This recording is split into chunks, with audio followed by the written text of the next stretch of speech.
Selamat malam teman-temanku semua yang ada di seluruh belahan dunia. Bertemu kembali dengan saya Bang Lo ya, di malam hari ini untuk berbagi pengetahuan ya, hal-hal sakit akibat sihir ataupun santet guna-guna ya. Yang saya bahas di sini adalah sakitnya. Nah, teman-teman, pengetahuan tentang sakit akibat sihir memang banyak yang didapat di luar sana bagi teman-teman yang mau mencari. Tapi tidak semendetail, ya, tidak semendetail karena banyak rahasia-rahasia di dalam dunia sihir ini, teman-teman, ya, yang tidak semua bisa disampaikan. Nah, kali ini saya akan coba membahas yang namanya kenapa sihir atau santet tersebut atau guna-guna tersebut sulit dilepaskan. Nah, sebenarnya bukan sulit sih, tetapi ya tergantung kekuatan roh orang yang disakiti tersebut. Nah, sebelum itu saya juga mengucapkan dulu salam logika. Berlimpahlah kebijaksanaan untukmu dan keluargamu kini dan masa yang akan datang, dan selamat malam, shalom, assalamualaikum, damai sejahtera, om swastiastu dan namo buddhaya, serta salam kebajikan buat teman-teman semua yang ada di seluruh belahan dunia. Teman-temanku yang berbahagia, terima kasih yang sudah bergabung berlangganan di channel saya Bang Loken ini untuk live terapi pembersihan dan pelepasan ikatan santet, ikatan sihir, ataupun ikatan ilmu pelet yang mengganggu tubuhmu yang ada di dalam dirimu. Terima kasih yang sudah bergabung dan berlangganan untuk mengikuti live terapi saya. Dan terima kasih juga yang sudah mendukung membesarkan channel ini dengan cara menekan tombol subscribe di pojok bawah video, dan juga menekan jempol atau like, meninggalkan komentar, dan membagi-bagikan video-videonya. Nah, teman-temanku yang berbahagia, saya akan tetap semangat membuat konten untuk menambah wawasan dan pengetahuan teman-teman di luar sana.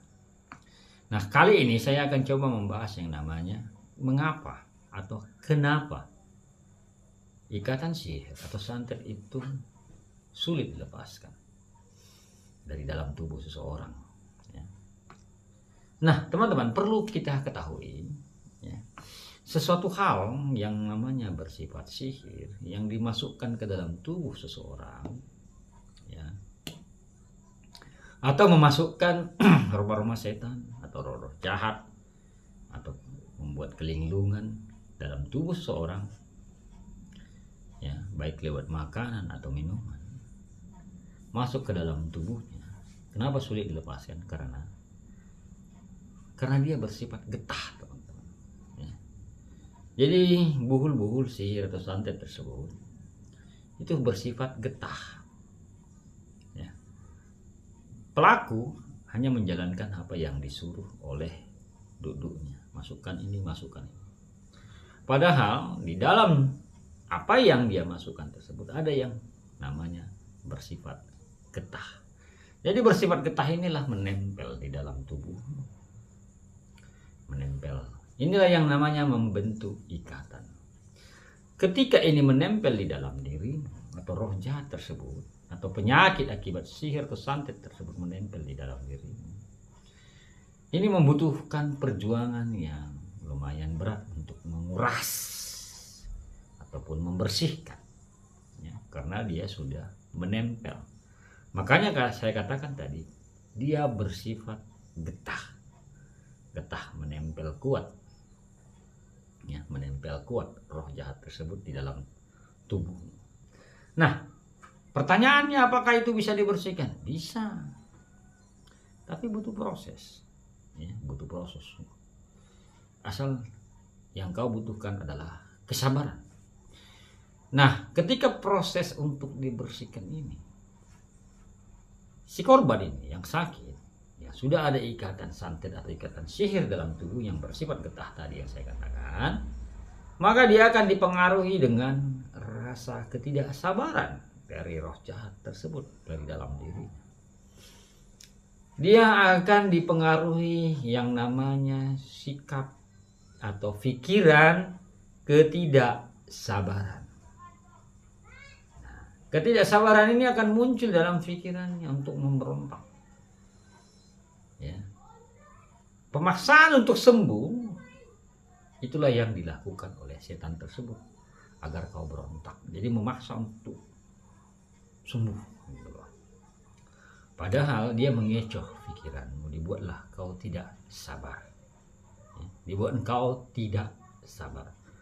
Ketidaksabaran ini muncullah di dalam sikap uring-uringan. Ya, uring-uringan. Nah, teman-teman semuanya, mengapa saya katakan ya, sihir yang sudah melekat atau menempel dalam dirimu ikatannya yang bersifat getah tadi sulit dibersihkan ya, karena ikatan tersebut sudah melalui proses pemantraan ya, pemantraan dan kata-kata pengikatan di dalamnya. Nah, coba kalian bayangkan tubuh yang dimasuki ada roh-roh jahat tersebut menjadi kotor ya, menjadi kotor. Ketika sesuatu menjadi kotor dalam tubuh akibat roh-roh jahat atau setan yang membuat penyakit tidak jelas tersebut yang sudah menguasai tubuh dan mengotori semua tubuh ataupun hati dan pikiran dan jiwamu, maka ya, dia tidak seperti mencuci dengan rinso, teman-teman, langsung bilas ini apa, cuci bilas cuci, jemur, kering, setrika, simpan. Bukan seperti itu ya. Dia membutuhkan pencucian yang banyak dan air yang banyak, dan membutuhkan media rempah yang membersihkan getah tersebut. Jadi ibarat dirontokkan nanti ya. Jadi saya menggunakan obatnya dengan menggunakan rempah-rempah ya, merontokkan getah tersebut dari dalam tubuh. Nah, teman-teman semuanya, proses dalam kebersihan sakit akibat sihir ini dinampakkanlah dengan kecerahan wajah. Jadi kalau orang kena sihirin atau santet ini kan wajahnya itu lesu, lusuh, ya, lesu dan lusuh, kayak nggak ada cahaya wajah. Jadi proses kebersihan itu akan diperlihatkan, ditunjukkan dengan kecerahan wajah. Baik teman-teman semuanya, demikianlah pengetahuan singkat yang saya bagi kepada teman-teman semua. Semoga bermanfaat untuk orang banyak di luar sana. Dan kalau teman-teman merasa video ini memiliki manfaat pengetahuan di dalam, silakan kalau ada mengucapkan terima kasih atau super thanks di bawah video. Baik, saya Bang Lu berterima kasih dan saya selalu love you. Bye bye.